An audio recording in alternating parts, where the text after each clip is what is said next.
Halo Soul Seeker, apa kabar? Aku harap kamu dalam keadaan sehat, dalam keadaan senang, sukacita, dalam keadaan apapun yang situasi terjadi, tetapi kamu tetap sukacita, tetap happiness. Amin.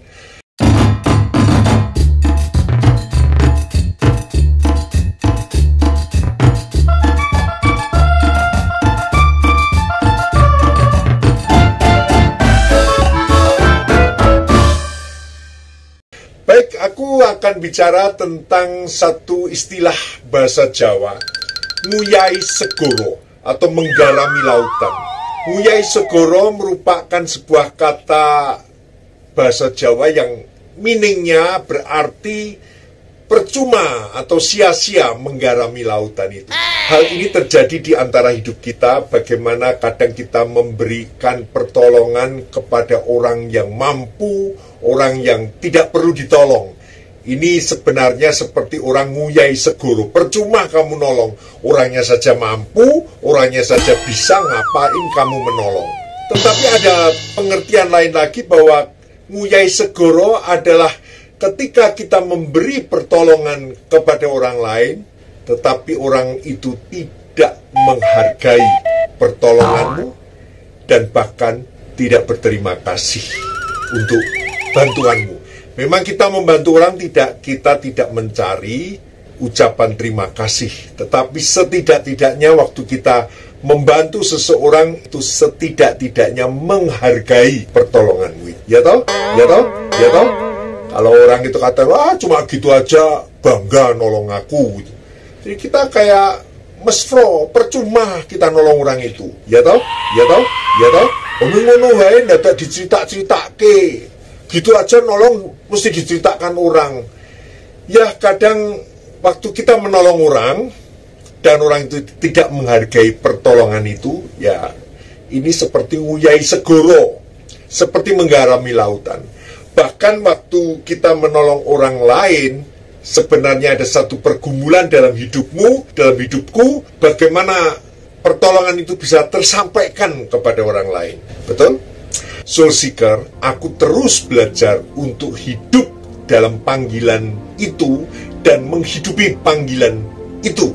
Artinya aku rindu hidupku berguna bagi orang lain. Dan sebenarnya Soul Seeker, ada satu kenikmatan tersendiri pada waktu kita bisa menolong orang lain. Ada satu sukacita yang besar waktu kita bisa menolong orang lain dan melihat orang itu bahagia. Melihat orang itu yang sedih menjadi sukacita, menjadi senang, menjadi gembira, dan bahkan tertolong di dalam kesusahannya. Ini yang harus aku terus belajar. Aku terus belajar untuk memenuhi panggilan itu supaya aku tidak bingung. Ya toh? Ya toh? Ya toh? Ya toh?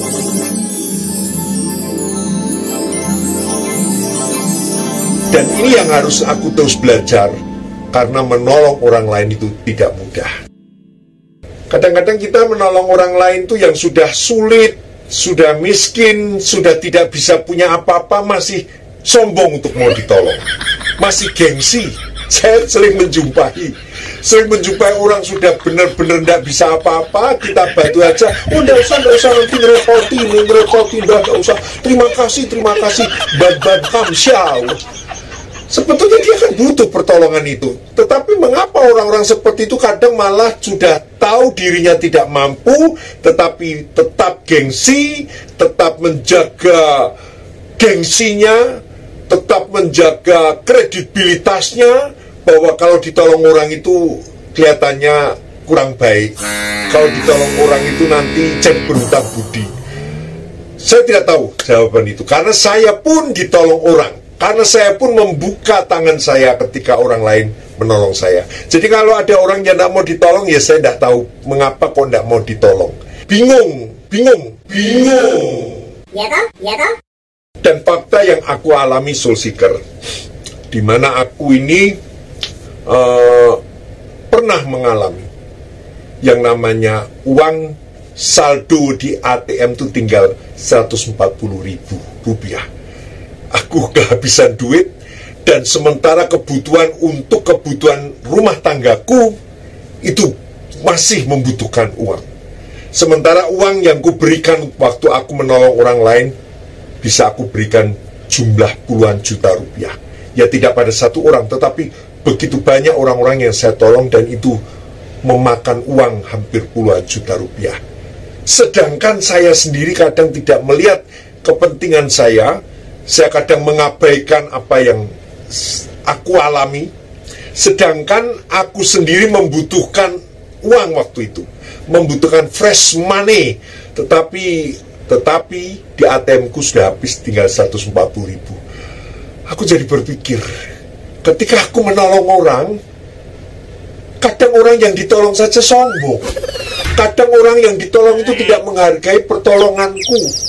Itu yang membuat aku jadi sesak di dada, sesak di dada. Jadi sesak, dadaku tuh sesak, karena aku kan tidak mau mendunung-dunungkan, menunjuk-nunjukkan, ini aku udah tolong kamu, kan tidak. Tapi ada orang-orang tipe yang ditolong itu sepertinya lumrah kamu nolong saya. Saya tidak tahu bagaimana cara berpikir mereka. Dan ada sebagian orang yang aku tolong, namun tidak mempercayai jika aku tidak punya uang. Sehingga aku punya satu istilah gini, aku tolong kamu kalau aku punya uang, kalau tidak punya uang, aku carikan. Memang aku tidak berjanji dalam waktu, tidak, tetapi aku akan berusaha mencarikan sehingga kamu tertolong. Karena itu yang menjadi panggilanku untuk hidup berbagi, untuk hidup berguna bagi orang lain. Soul Seeker, di saat aku dalam keadaan terpuruk, dalam keadaan tidak memiliki apa-apa, artinya aku tidak ada uang, lalu sementara WA masuk, telepon berdering, meminta aku untuk menolong dalam setiap kesusahan-kesusahan itu. Biasanya aku masuk ke kamar, aku tidak lagi memanjatkan sebuah doa, tetapi aku hanya merenungkan keadaanku, lalu aku berdiam diri dengan Tuhan, lalu merenungkan panggilanku, mengapa aku harus begini, mengapa aku harus melakukan seperti ini. Dan kadang tanpa terasa mataku basah dengan air mata, karena aku bingung dalam keadaan seperti ini, apa yang aku harus terus lakukan untuk bisa memenuhi kebutuhan orang itu. Dan Soul Seeker, kejadian ini sering aku alami. Aku habiskan hanya berdiam diri di dalam doa. Aku hanya katakan, Tuhan, kalau ini memang menjadi panggilanku, tolong aku Tuhan, tolong aku, karena aku tidak mampu Tuhan, aku butuh Tuhan, aku butuh pertolonganmu Tuhan. Bahkan di dalam situasi seperti ini, aku tidak pernah menyalahkan Tuhan. Tidak. Aku sadar hidup harus bertanggung jawab dengan orang-orang di sekitar kita. Aku sadar bahwa aku ditempatkan Tuhan di tengah-tengah orang yang menderita, pasti ada maksud Tuhan. Aku sadar ketika aku berkenalan dengan orang yang hidupnya susah, pasti ada maksud Tuhan. Jadi aku tidak pernah menyalahkan Tuhan ketika aku hidup dalam situasi dengan orang-orang yang sementara menderita. Aku sadar itu. Aku berada di situ, aku sadar bahwa itu Tuhan tempatkan aku di sana. Soul Seeker, kita tidak bisa mengatakan bahwa orang baik atau orang yang beriman kepada Tuhan hidupnya pasti diberikan Tuhan kelimpahan. Kita tidak bisa mengatakan demikian. Kita juga sering menyaksikan orang-orang yang baik, orang-orang yang dekat dengan Tuhan, justru dipanggil Tuhan terlebih dahulu. Padahal hidupnya baik. Kadang aku berpikir begini, Soul Seeker, itu orang jahat kok tidak mati-mati ya. Tapi ini orang baik kok malah cepat dipanggil Tuhan. Aku percaya karena Tuhan kasih kesempatan untuk orang yang berbuat jahat untuk cepat bertobat, untuk berbalik kepada Tuhan, untuk menyudahi hidupnya yang salah, hidupnya yang dosa. Di sosmed aku sering melihat orang yang berselingkuh, orang yang sengaja berbuat dosa.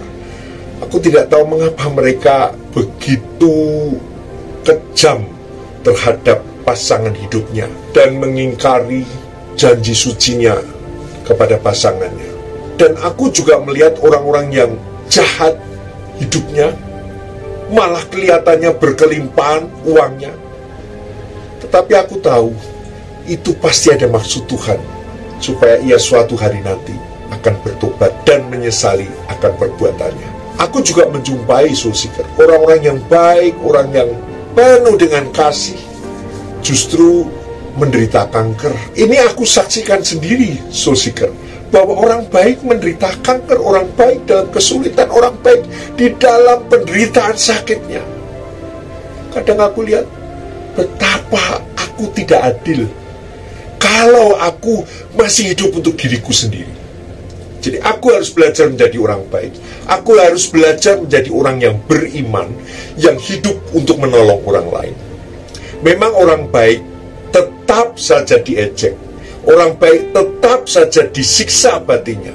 Orang beriman jiwanya penuh kesesakan, bahkan dituduh, difitnah, dihujat yang jahat, diproses hukum, dipenjarakan. Ini justru orang-orang yang baik, yang kadang tidak berani mengungkapkan, dia hanya diam, dia hanya mengalah saja. Orang-orang baik menjalani kehidupan di dalam kemiskinan sambil menderita kekurangan dan siksaan. Dan aku percaya bahwa memang dunia tidak layak bagi orang-orang yang baik atau orang-orang yang takut akan Allah. Mengapa dunia tidak layak bagi mereka? Sebab orang-orang yang beriman bisa saja tidak memperoleh jawaban doanya selama hidupnya. Sekalipun hidupnya sudah memberi kesaksian yang baik, sekalipun hidupnya sudah memberikan perbuatan yang baik kepada orang lain, tetapi mereka sendiri tidak dijawab doanya oleh Tuhan.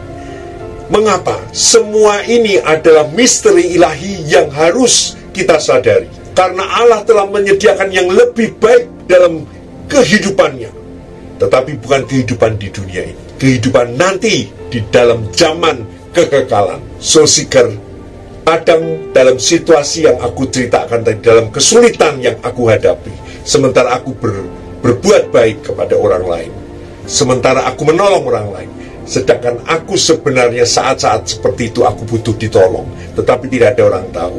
Kadang lalu muncul suatu pengharapan-pengharapan, dan pengharapan-pengharapan ini bisa salah karena lahir dari pikiran kita, dan ini menjadi happiness killers, artinya membunuh kebahagiaan itu. Jadi ketika kita dalam kesulitan, ketika kita dalam keadaan zonk atau kosong atau tidak punya apa-apa, sebenarnya masih ada suatu sukacita yang besar karena Allah mengizinkan kita merasakan penderitaan orang, yaitu bagaimana kita menderita kekurangan, ketakutan, kekhawatiran, was-was, kebingungan yang orang lain juga alami. Sehingga waktu aku mengalami kesulitan itu, aku mulai mendalami, belajar bagaimana hidup untuk orang lain. Aku bukan hanya compassion, punya belas kasihan saja, tetapi Allah mengajarkan aku compassion understanding. Tuhan mengajarkan aku bagaimana aku belas kasihan yang dapat dimengerti ketika aku juga harus mengalami yang namanya kesulitan hidup, yang namanya kelaparan, yang namanya aku ketakutan, kekhawatiran, kebingungan, was-was. Aku harus mengalami itu. Sehingga waktu aku melihat air mata mereka ketika mereka menangis karena mereka butuh pertolongan, aku tahu perasaannya itu. Be a good person all the time, everything for a reason. Menjadi orang yang baik sepanjang waktu, semuanya karena alasannya. Jadi ada alasan di balik kita berbuat baik. Banyak orang menganggap, kamu pencitraan saja berbuat baik. Kamu itu melakukan berbuat baik, kamu pasti ada udang di balik batu. Kamu berbuat baik karena kamu ingin melakukan sesuatu hal yang menguntungkan dirimu. No, alasannya karena aku tahu penderitaan orang lain. Karena aku diizinkan Tuhan untuk mengalami perbuatan-perbuatan Tuhan yang bukan hanya kesenangan, kebahagiaan, tetapi perbuatan-perbuatan Tuhan yang membawa aku menjadi orang yang menderita, menjadi orang yang kelaparan, menjadi orang yang teraniaya, menjadi orang yang difitnah, menjadi orang yang diajar orang. Itu mengajarkan aku, bukan untuk aku balas dendam, tidak, tetapi aku belajar untuk orang lain yang juga mengalami seperti itu. Sehingga ketika aku menolong orang lain, aku bisa mengerti bahwa aku mengerti perasaannya. Betul, saudara? Amin. Obat dari ekspektasi atau pengharapan itu adalah bersyukur. Jadi syukurilah apa yang sudah kamu miliki. Entah itu memiliki penderitaan, entah itu memiliki kelimpahan atau kebahagiaan, syukuri saja. Dan kita coba selalu menerima kenyataan dalam pengharapan kita. Dan hidup kita semakin menjadi realistis. Karena apa? Karena kita menjalani dengan bersyukur di hadapan Tuhan. Kita tidak pernah menyalahkan Tuhan. Kita bersyukur kepada Tuhan untuk segala perbuatan Tuhan dalam hidup kita. When you have expectation, you're setting yourself up for that.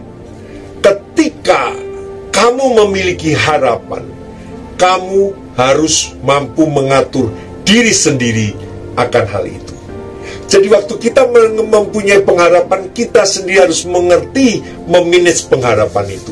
Waktu kamu dalam keadaan susah, waktu kamu dalam keadaan menderita, kamu harus bisa memanage pengharapan itu.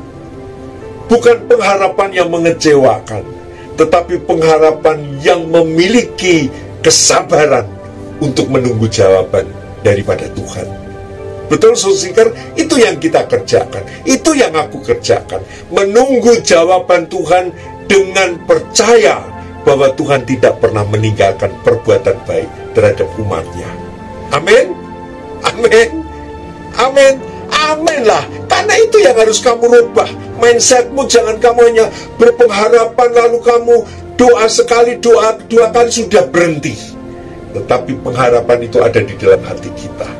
Terus menggema, terus berharap kepada Tuhan. Walaupun realitanya kita belum melihat, tetapi tetap sukacita menunggu jawaban daripada Tuhan. So, seeker, aku sadar ketika aku mengambil kesusahan orang lain, hal ini pasti banyak tantangan.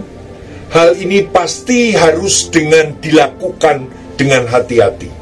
Jadi kamu harus waspada dan kamu jangan sampai terjerat dalam perkataan mulutmu, tertangkap dalam perkataan mulutmu, memberikan janji-janji kepada orang, janji-janji surga, nanti aku tolong, nanti aku tolong, menjadi penanggung sesamamu dan membuat persetujuan dengan sesamamu. Kamu harus hati-hati. Kamu bukan menjanjikan pengharapan kepada orang itu terhadap dirimu, tetapi kamu memberikan pengharapan kepada orang itu terhadap Tuhan, supaya mereka bukan terjerat pada perkataanmu, tetapi orang-orang itu boleh mengerti bahwa masih ada pengharapan di dalam Tuhan. Tidak selamanya mendung itu gelap. Karena apa? Karena akan ada pelangi kasih daripada Tuhan yang akan diterbitkan untuk kamu. Bukti bahwa Allah itu tetap memelihara hidupmu. Bukti bahwa Allah itu tetap menjaga hidupmu. Jadi saudara, bangunlah hidupmu bukan untuk dirimu sendiri, tapi bangunlah hidupmu untuk kerajaan Tuhan, kerajaan Allah. Bangunlah hidupmu untuk kesejahteraan orang lain. Karena di situ Tuhan minta supaya kamu menabur damai sejahtera, dan sejahtera itu diberikan Tuhan bagi orang-orang yang percaya kepada Dia. Ketika aku bertemu dengan Tuhan Yesus, aku di situ menemukan bagaimana aku diproses hatiku yang sebelumnya sombong, tetapi akhirnya Tuhan mengizinkan aku untuk hidup mengerti penderitaan orang lain. Dan aku berterima kasih kepada Tuhan Yesus, karena itu bukan perbuatanku. Kalau aku bisa membantu orang lain, itu bukan karena perbuatanku, bukan karena kekayaanku, tetapi semua karena berkat anugerah Tuhan. Amin. Kiranya Tuhan Yesus memberkatimu, dan ini menjadi berkat bagi kamu. Sampai jumpa, Tuhan memberkati. Amin. Haleluya.